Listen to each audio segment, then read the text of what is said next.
மத்தேயு எழுதிய நற்செய்தியிலிருந்து வாசகம். அதிகாரம் 5 இறை வசனங்கள் 13 முதல் 16 முடிய. நீங்கள் மண்ணுலகிற்கு உப்பாய் இருக்கிறீர்கள்.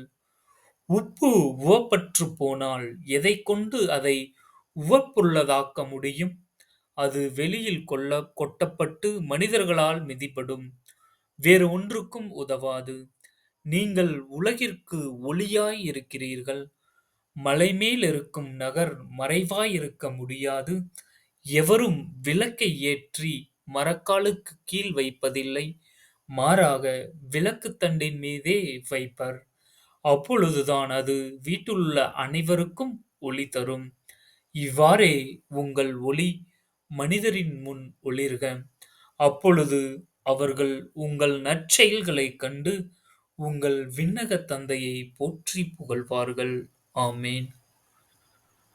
மூவொரு இறைவனே, நாங்கள் பிறருக்கு உப்பாகவும் ஒளியாகவும் இருக்கக்கூடிய அருளைத் தந்தருளும். ஆமென்.